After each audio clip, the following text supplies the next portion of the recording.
Valley of the Dead. The Bloody Train, a Western horror thriller. Chapter 1, The Arrival, the southern border of Arizona, the town of Silver Creek.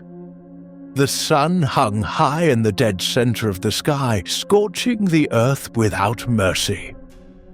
This heat was not merely a temperature.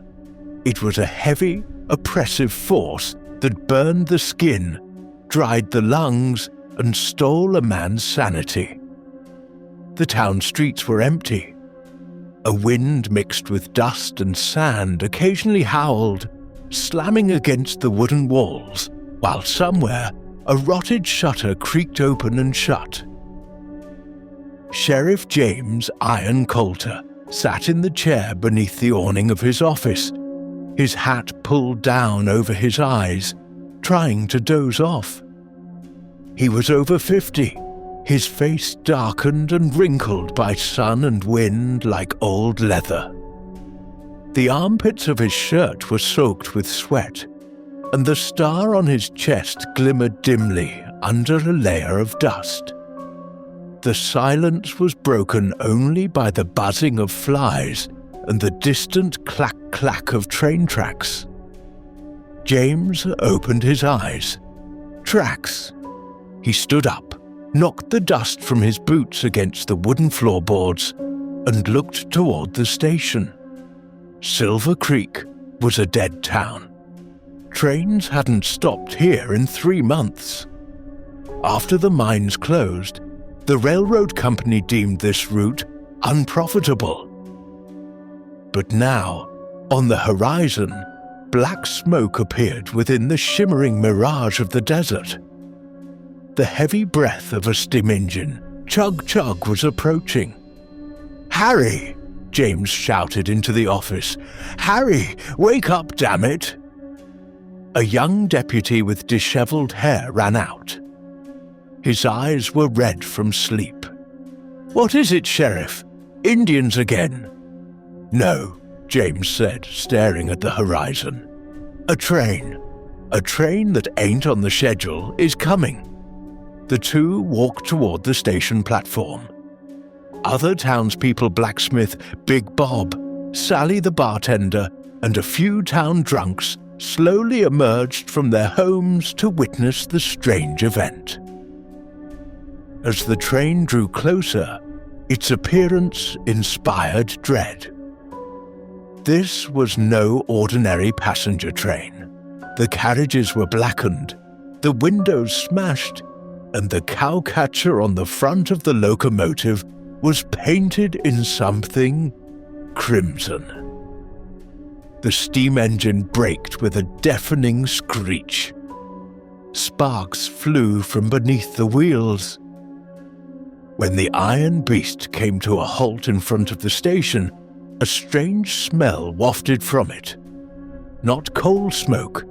It was the smell of rotting meat and dried blood. "Stand back!"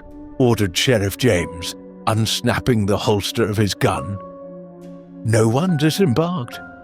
The engineer's cabin was silent. No sound came from the carriages. It was as if the train had arrived on its own. James climbed the stairs and peered into the engineer's cabin. "Hey, anyone there?" No answer. He slowly opened the door. A swarm of flies buzzed out, whoosh. James covered his nose with his handkerchief and peered inside.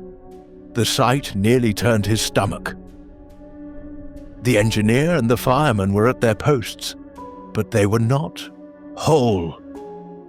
The engineer's head was fused to the controls, his neck gnawed open, his spine visible. The fireman's stomach was ripped open, his entrails scattered over the coal pile. The most terrifying part was the blood. Everywhere. Not fresh, but darkened, congealed blood. "God Almighty," James whispered. He stumbled back and jumped down to the platform. "What's the matter, Sheriff? Are they dead?" asked Big Bob, gripping his hammer tight.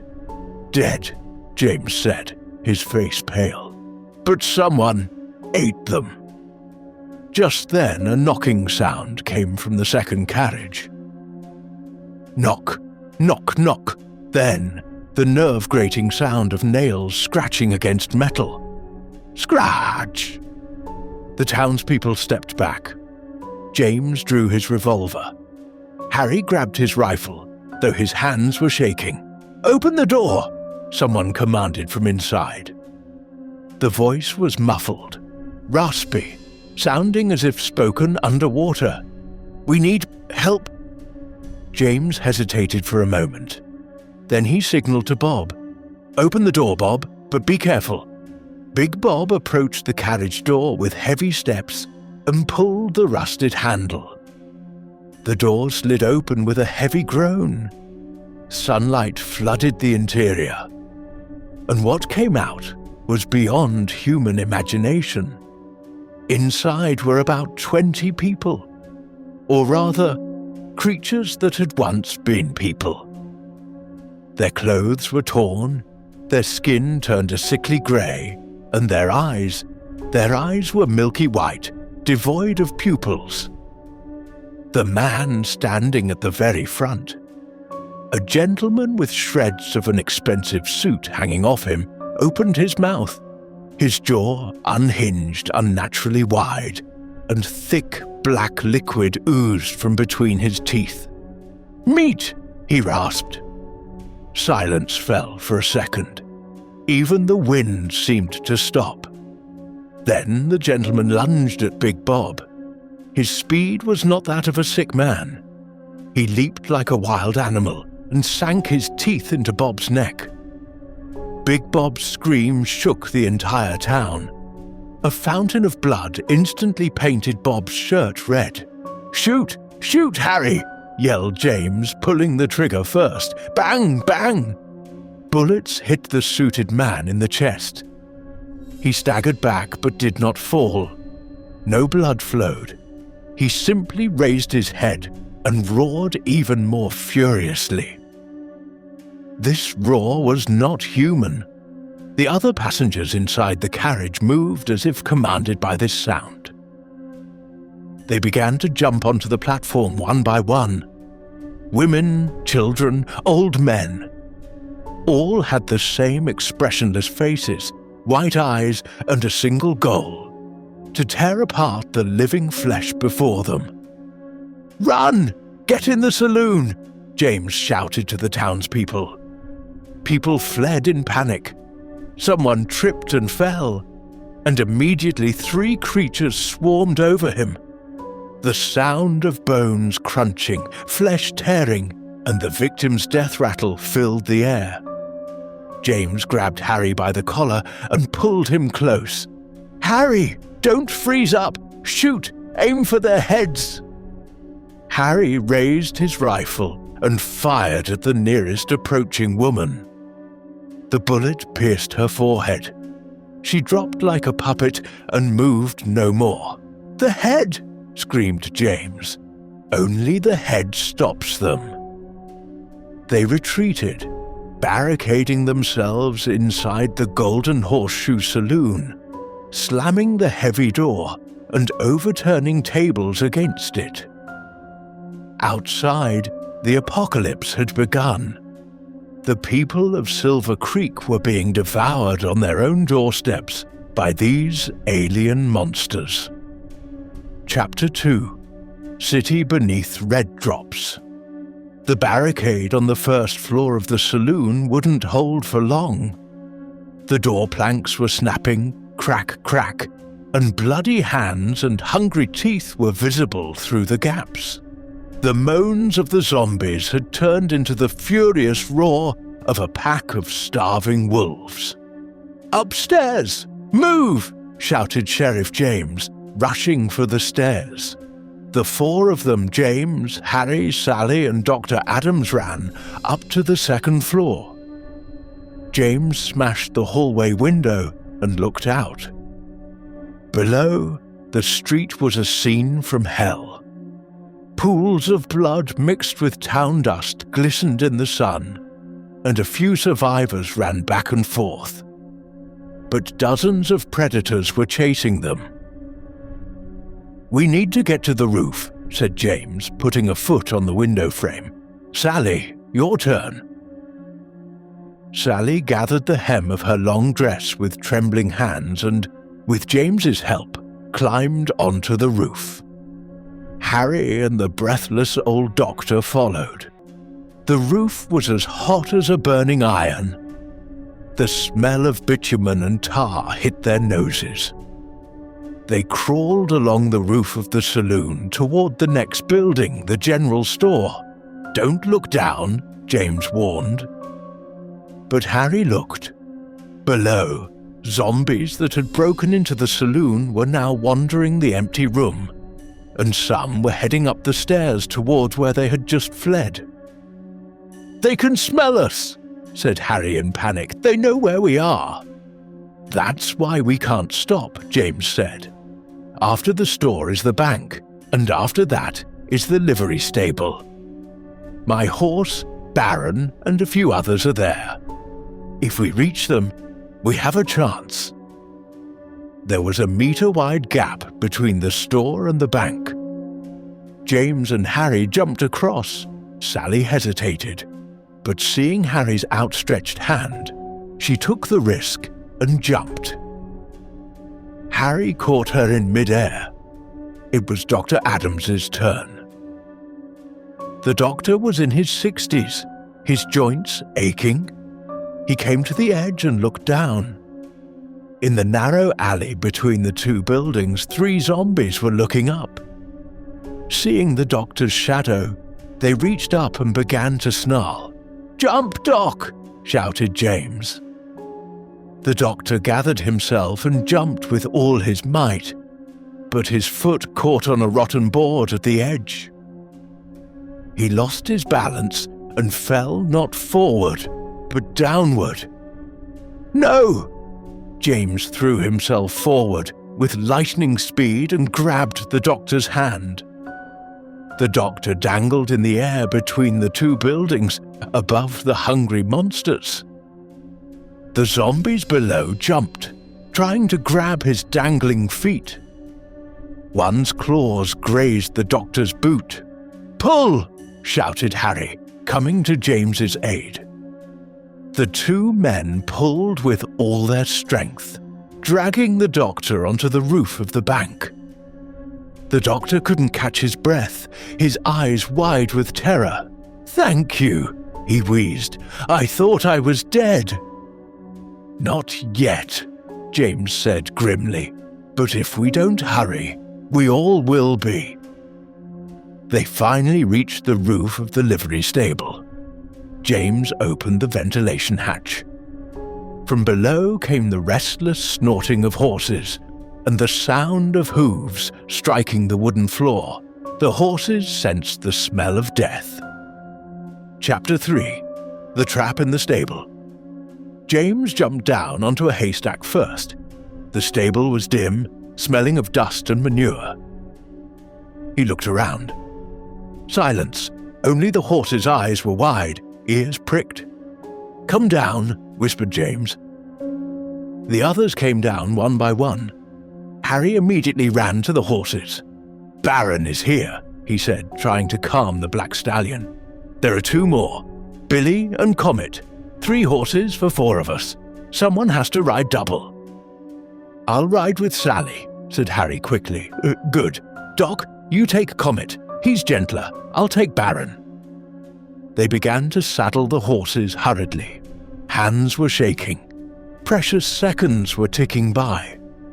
Suddenly, a strange sound came from a dark corner of the stable, like someone chewing on a wet rag. James signaled for everyone to be quiet. He slowly approached the corner. He drew his knife. Behind a stack of hay sat the stable boy, young Timmy. In his hand, no, in his mouth was a piece of meat. Timmy lifted his head from the ground. His face was smeared with blood, his eyes turned white. Next to him lay the mangled remains of a small dog. "Timmy!"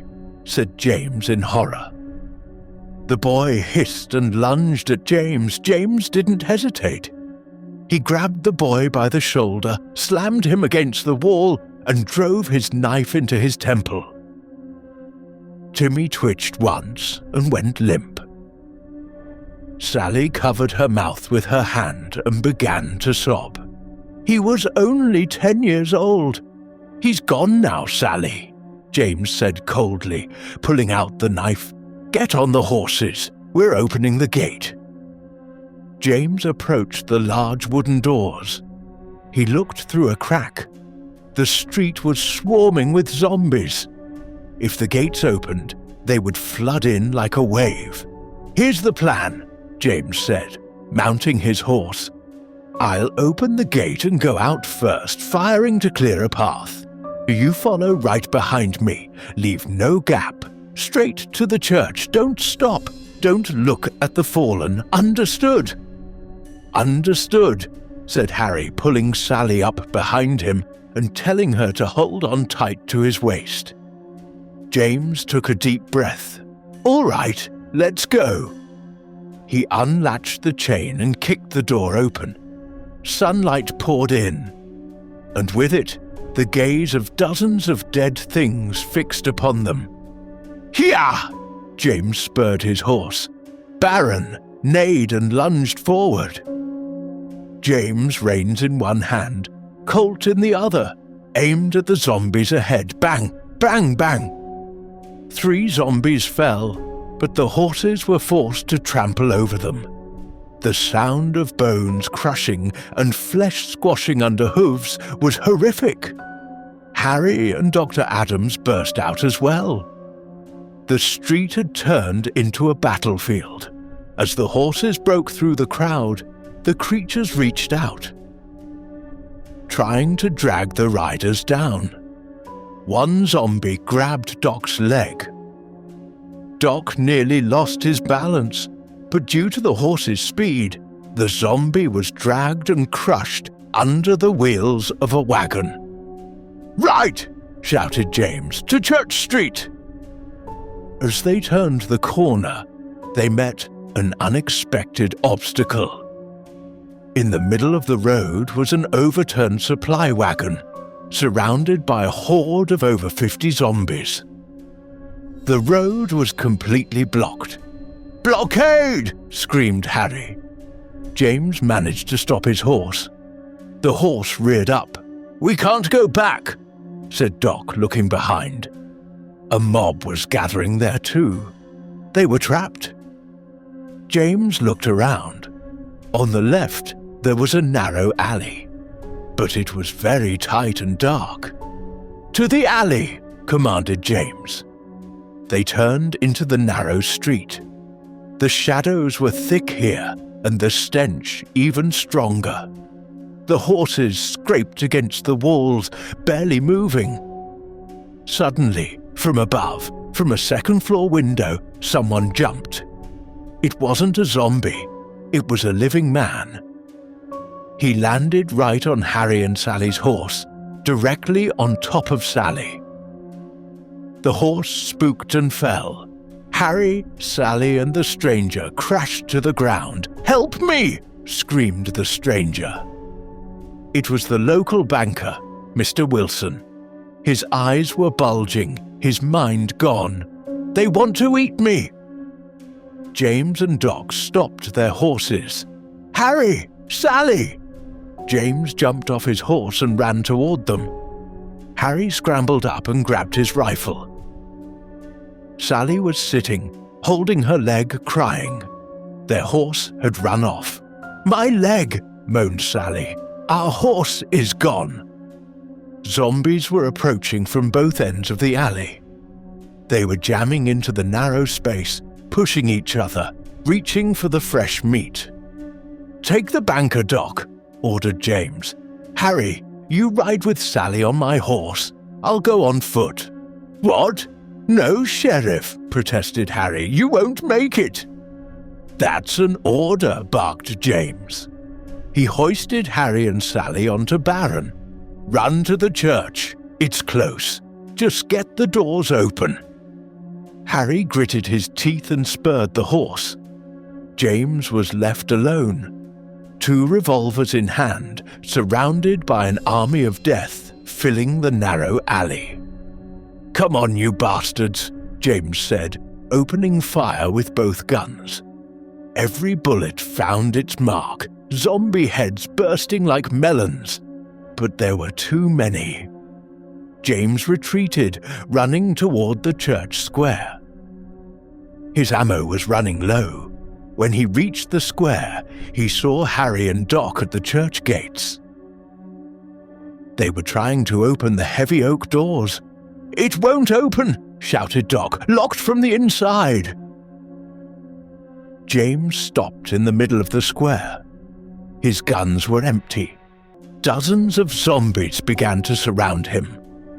The church door was sealed. Was this where it all ended? Just then the church bell tolled, "Bong! Bong!" And from a high window of the church, someone threw down a rope. "Grab the rope!" a thin female voice called out. James ran toward the church wall with all his might. Zombies clawed at his coat, his sleeves. He kicked one away, smashed another with his gun handle, and reached the wall. "Pull!" he shouted, grabbing the rope.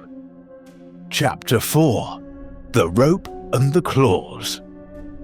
As Sheriff James grabbed the end of the rope, a zombie latched onto his leg.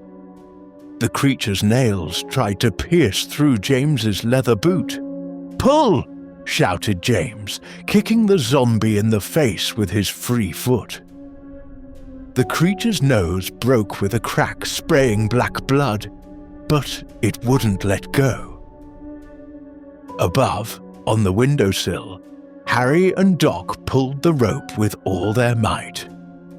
James began to rise up the wall, but the dead weight on his leg rose with him. "It won't let go!" screamed James. He drew the knife from his belt, bent down, and stabbed the zombie in the wrist.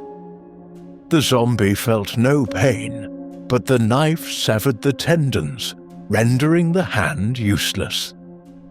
It fell back down into the hungry horde of its brethren. James reached the second-floor window, gasping for air. Strong hands pulled him inside. He collapsed onto the dusty wooden floor. Everyone was there. Harry, a weeping Sally, a breathless Doc, the insane banker Wilson, and the stranger who had saved them. She was dressed as a nun, but her habit was torn and muddied. In her hands she held not a Bible, but a double-barreled shotgun. She was in her 30s, her gaze sharp and cold. "Thank God you are alive," she said, lowering the gun. "I am Sister Clara." "Thank you, sister," said James, standing up and dusting himself off. "Why was the door locked?" "I didn't lock it," Clara said somberly. "Father Gabriel did. He ordered that no one enter and no one leave." "Where is Father Gabriel?" asked Doc. Clara pointed down to the main hall of the church. "He is downstairs, praying eternally." Chapter 5: The Silent Congregation. Led by Sister Clara, the group descended the spiral staircase to the main hall. Candles were burning inside, and the air smelled of wax and a sweet, nauseating scent of decay. James froze when he saw the scene in the hall. Dozens of people sat in the pews. Men, women, even children. They sat silently, as if listening to a sermon. But no one moved. Are they dead?" whispered Sally. James walked closer. He lifted the head of a woman in the front row. White foam had leaked from her mouth, her eyes fixed open. "Poison," said Dr. Adams, examining the bodies. "Cyanide or arsenic. They committed suicide." "Father Gabriel gave them a choice," said Sister Clara quietly. "Better to die a pure soul in God's house than be food for the devils outside, he said. They were afraid. They drank the poison thinking it was communion. Before the altar beneath the cross lay the old priest Father Gabriel. An empty bottle of poison was in his hand. "Damn it!" shouted Banker Wilson. "Even if they're dead, we are alive. I don't care. I want to live. My gold is left in the bank safe." Wilson's shout echoed in the church dome. "Shut your mouth," said James angrily. "Show some respect." "Respect?" Wilson's eyes went wild. He was drenched in sweat, his face pale as gauze. "You don't understand, Sheriff. I... Wilson suddenly began to cough. A harsh, lung-tearing cough. He covered his mouth with his hand. When he pulled it away, his palm was black with blood. James and Doc stepped back.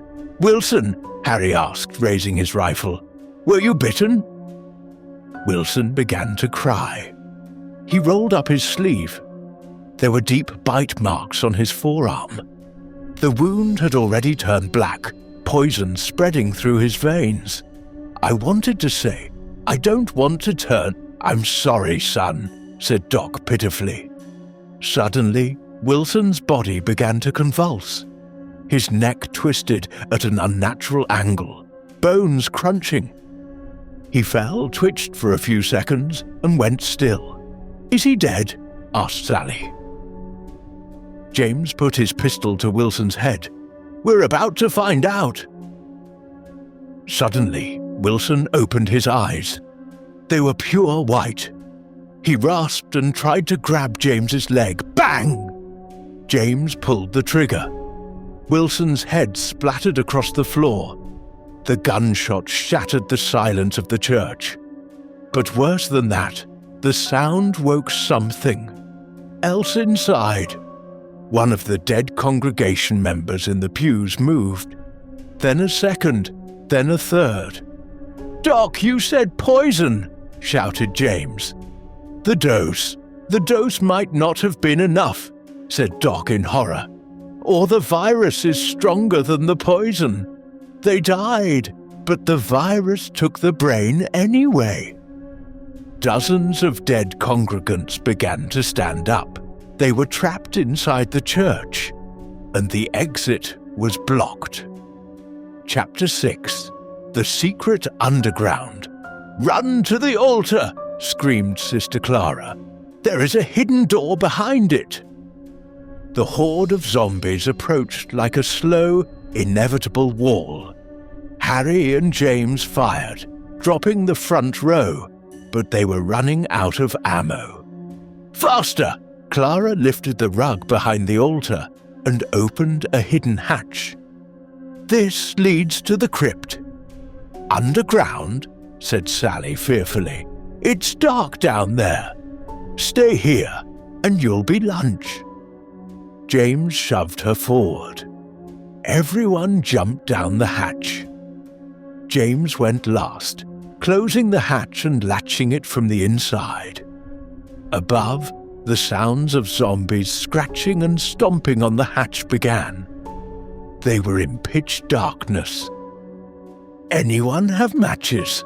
asked James. Doc struck a match. The small flame dimly lit the surroundings. They were in a long corridor with stone walls and a low ceiling. There were niches in the walls where old coffins were stacked. "Where does this path lead?" asked James. "To the old mine," said Clara. "Before the church was built, this was part of the silver mine.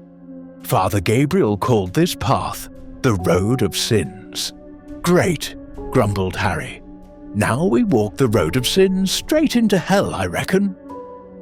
They began to walk down the corridor. The air was damp and heavy. Suddenly, light appeared at the end of the tunnel. Electric light and human voices. James signaled for silence.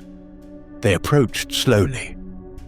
In a large underground cavern, Where railroad tracks passed through, likely the continuation of the track the death train arrived on, stood a group of armed men. They looked like military or government agents. They were opening large iron crates and checking something. In the center stood a man in an expensive suit wearing a surgical mask. "Is the sample stable?" he asked. "Yes, sir," answered one of the soldiers. "The experiment on the train yielded results even better than expected. The virus is 100% contagious. The town is completely infected. We can begin the cleanup phase." "Good," said the leader. "Leave no witnesses. Burn the train, the town, and the church." Hearing this, James felt the blood freeze in his veins. This was no accident.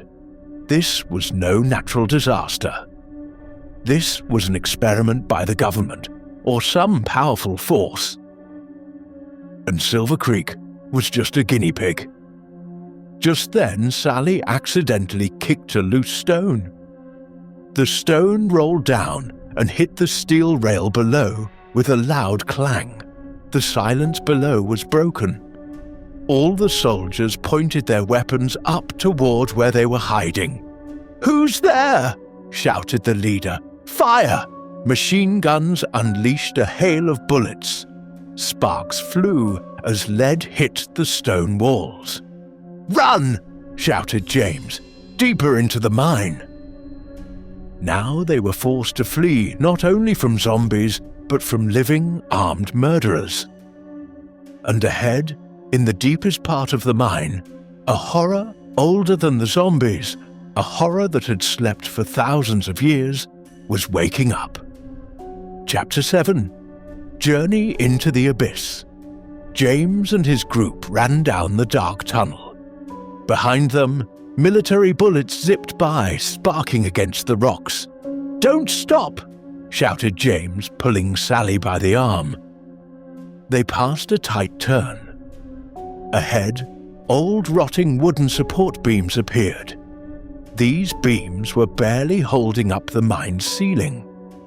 "Harry!" shouted James. "Do you have any rounds left in that rifle?" "Only one, Sheriff." "Shoot that beam. We'll bring the ceiling down, or they'll catch us." Harry stopped, took a deep breath, and aimed. The footsteps of the soldiers were getting closer. Bang! The bullet hit the rotten wooden post. The post snapped with a loud crack. There was a moment of silence. Then, with a thunderous roar, the mine ceiling collapsed. Tons of rock and earth blocked the path. The shouts of the soldiers were buried behind the pile of rubble. Coughing in the dust-filled corridor, Sally wiped her face. "Did we stop them?" she asked. "Temporarily," said James. "They'll lose time clearing this mess, but there is no way back now. Only forward into the deep." Chapter 8. The Awakened Hive. The group descended into the deepest layer of the mine. The air changed here. It no longer smelled of rotting meat, but rather a sour, chemical, yet organic scent, like a mix of mold and sulfur. They were out of matches. They felt their way through the darkness. Suddenly, the walls began to glow. No, it wasn't electric light. Strange, slimy moss growing on the mine walls emitted a faint violet-green bioluminescence. This light gave the cave an otherworldly appearance. Dr. Adams approached the wall and touched the moss. "This is no ordinary fungus," he said in amazement. "This is living tissue." Sister Clara gripped her cross tightly. "Father Gabriel said, the miners dug for silver, but they pierced a vein of hell itself." They walked forward and emerged into a massive, dome-like cavern. The scene James saw there froze his blood. In the center of the cavern, on the shore of an underground lake, was a massive, pulsating hive. This hive was formed from human bones, flesh, and that shiny slime.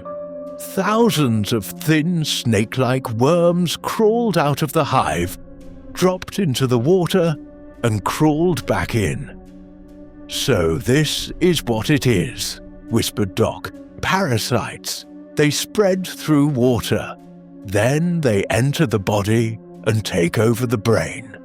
"The military took this," said Harry with disgust. "They wanted to weaponize it." Just then the hive moved. From within it, a voice that sounded human but muffled was heard. "Help! Me!" Sally nearly screamed. Fused to the hive, half of his body absorbed by it, was the town mayor, Mayor Thompson. He was still alive, but his body had already become part of the hive. "Mayor," James approached. "James," wheezed the mayor. Black liquid flowed from his eyes instead of tears. "Down below. They woke up. We dug. We woke them up. Kill me, James. Please. I can hear them. They are eating my brain." James raised his revolver. His hand trembled. This was his old friend, but he didn't have time to pull the trigger. From the darkness on the other side of the cave came a terrifying roar, loud enough to shake the earth. This was not the voice of a simple zombie. This was the voice of a monster weighing several tons. Chapter 9. The Abomination. The ground shook. Stones fell from the mine walls. What emerged from the darkness defied human reason. It stood 3 meters tall, its body a mountain of flesh fused from dozens of human corpses. It had dozens of arms, dozens of legs, but only one massive mouth full of teeth. These were the miners who had gone missing years ago. They hadn't died, they had united. "Run!" shouted James. The creature, the abomination, lunged with unnatural speed. It used its many arms to throw rocks, destroying the path. "The elevator!" pointed Clara. "There is a cargo elevator over there." At the edge of the cave, behind a rusted iron fence, stood an old cargo elevator. Harry and Sally ran toward the elevator. James and Doc stayed behind to cover them. James fired all his rounds into the creature's body, but the bullets sank in like pebbles in mud. The creature felt no pain. "Bullets won't stop it!" shouted James. One of the creature's long arms, formed by 3 human arms fused end to end, extended and grabbed Doc. "Ah!" screamed Doc. He was lifted into the air. "Doc!" James rushed to help him, but Doc shook his head. In Doc's hand was a bundle of dynamite. He had taken it from a crate left by the miners. "Go, James!" shouted Doc. "Save the girl!" Doc struck a match and lit the fuse. Then he threw himself into the creature's gaping maw. James didn't look back. He threw himself into the elevator. Sally and Harry had already pulled the lever. The elevator groaned and slowly began to rise. Below! Boom! The explosion was so powerful that the shockwave inside the elevator shaft slammed them against the wall. A pillar of fire rose from below. The creature was blown to pieces and the cave ceiling collapsed. Doc had sacrificed himself to destroy the hive and the monster. Chapter 10. Hell on Earth. The elevator swayed on rusted cables and rose to the top to fresh air. They emerged next to an old mill on the outskirts of town. Dawn had broken, but it was not a joyous morning. Silver Creek had been burned to ash. Smoke covered the sky. But the worst was ahead. When they opened the elevator gate and stepped out, they saw soldiers surrounding them in a semicircle. At least 50 men, all armed. In the center stood the leader in the suit, Agent Smith. "Bravo," said the agent, clapping slowly. "You made it out of that pit alive. Impressive, very impressive." James, Harry, Sally and Clara stood huddled together. James's gun was empty. Harry had no ammo. Sister Clara's shotgun had been left in the mine. "We won't tell anyone what we saw," James said through gritted teeth. "Just let us go."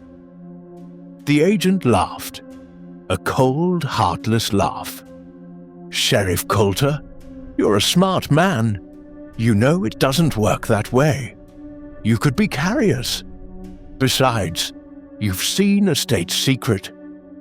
He signaled the soldiers, "Ready weapons." The soldiers raised their rifles. "No!" Sally began to cry. Harry stepped in front of her as a shield. "God will damn you all!" screamed Sister Clara. "Fire on my—" ordered the agent. Just then, the unexpected happened. The ground shook, not from the mine, from behind, from the desert. The agent and the soldiers turned around. On the horizon, emerging from the dust storm, thousands, tens of thousands of shadows appeared. It was a horde of zombies coming from the neighboring state, from other towns. The explosion and the smell of blood had called them. This wasn't just a pack, it was a living ocean. The agent's face went pale. "What the hell is that?" The soldiers panicked. There were 50 of them. The approaching horde numbered in the thousands. "Fall back! Defensive positions!" shouted the agent, forgetting about James and the group. This was James's only chance. "Run!" he said quietly. Behind the mill stood an old trucker military transport vehicle the soldiers had brought. They ran for the truck. The soldiers were no longer concerned with them. They had begun firing into the advancing army of the dead. James jumped into the cab. The keys were in the ignition. The engine roared to life. Harry, Sally and Clara jumped into the back. The truck lurched forward and sped across the desert, away from the battlefield. Looking in the rearview mirror, James saw a horrific scene. The soldiers were swallowed by the wave of zombies. The agent's scream was lost amidst the gunfire. The secrets of Silver Creek were buried along with the dead and the military. But the story wasn't over. As the truck reached a safe distance, Sally rolled up her sleeve. On her wrist was a small, blackened scratch. "James," she said softly. The truck stopped. Silence in the middle of the desert. The sun was setting. Chapter 11. Halfway to the end. The military truck rumbled heavily along the dusty desert road. The sun dipped below the horizon, painting the sky the color of blood. There was not a living soul or a tree in sight, just endless sand and cacti. Silence reigned inside the cab. James gripped the steering wheel tight, his knuckles white. His eyes were on the road, but his mind was in the cargo bed. In the back, Harry sat with Sally's head on his lap. Sister Clara whispered prayers. Sally was shivering. Her teeth chattered and her skin was turning grey. The small scratch on her wrist had now covered her entire arm in black veins. James stopped the truck next to an old, abandoned water tower by the roadside. The engine died. The silence of the desert was deafening. James got out and walked to the back. Harry looked at him with wild eyes. "Why did we stop, Sheriff? Drive. We're close to a city. There are doctors there." "Harry," James said in a low but firm voice. "Don't kid yourself. There is no cure. Doc said so." Sally coughed. Thick black blood oozed from her mouth. "Harry," she said in a weak voice. I love you." Harry burst into tears and stroked her face. "I love you too, Sally. We'll be there soon. Just hold on." "No," said Sally. Her eyes were dimming. I'm turning into one of them. Inside, something is moving. Hunger. I feel a terrible hunger." Clara placed her hand on Sally's forehead. "Her fever is very high. Time is running out, gentlemen." James took his revolver from its holster. He checked the cylinder. 2 bullets left. He removed one, leaving only a single bullet in the chamber. "Harry, stand back," James said. Harry jumped up and aimed his empty rifle at James. "Don't come closer! Don't touch her!" "She's not Sally anymore," shouted James. "If we don't do this now, she will kill you. Then Clara, then me." Harry didn't lower his weapon. His tear-filled eyes showed signs of madness. "I won't leave her." Chapter 12. Love and Death. Suddenly, Sally's body began to convulse violently. Her spine began to bend unnaturally. Bones cracked. "Ah!" Sally's scream no longer sounded human. It shifted into the snarl of a predator. "Sally!" Harry lowered his rifle and leaned toward her. "Sally, look at me!" Sally snapped her head up. Her eyes were now completely white. Her jaw unhinged, and in one motion she lunged at Harry's neck. "No!" screamed Clara. Sally's teeth sank into Harry's throat. A fountain of blood sprayed out. Harry didn't even scream. He simply looked at Sally with surprise, as if he had expected this. He didn't push her away. Instead, he embraced her. "It's okay," Harry whispered in a fading voice. "We are together." Sally tore out Harry's throat. James watched, feeling his heart nearly stop. The boy he looked upon as a son was dying before his eyes. Now Sally looked at James. Her mouth was stained with blood, her face void of humanity. She crouched, ready to lunge at James. Bang! James's hand did not shake. The bullet entered Sally's forehead. She flew back and fell from the truck onto the sand. Harry fell too. He was still alive, but he had lost too much blood. James climbed onto the truck and lifted Harry's head. "Forgive me, son," James said, unable to hold back his tears. "I couldn't protect you." Harry tried to smile. "Sheriff, look at the horizon. It's beautiful." Harry's eyes closed. He was gone. But James knew that Harry would come back soon too. The virus was in the blood. James looked at the empty chamber of his revolver. He had used the last bullet. Wait, he patted his pocket. He found one loose round he had saved. He looked at Harry, then at himself. "Sister Clara," James said in a choked voice, "get out of the truck." "What are you going to do?" asked the nun fearfully. "I'm staying with Harry. When he comes back, he shouldn't be alone. You take the truck, drive west, to California. Maybe there is still hope there." Clara stared at James for a long time. Then she kissed his forehead and got into the driver's seat. "May God keep you, James Coulter."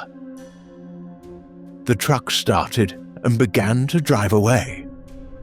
James was left alone in the middle of the desert, next to Harry's body.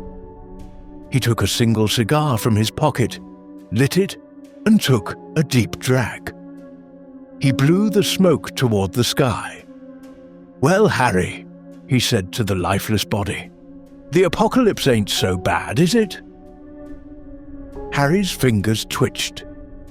James put the revolver not to Harry's head, but to his own temple. He didn't want to kill his friend a second time. "See you soon, partner." fade to black. No gunshot was heard. Chapter 13. Epilogue. New World. 3 days passed. Sister Clara, driving the truck, reached the outskirts of Los Angeles. She was exhausted, dehydrated, and starving. Ahead, the massive city appeared. Hope. But as she drew closer, she saw black smoke rising from the city.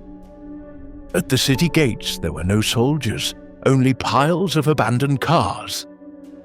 A newspaper lay by the roadside.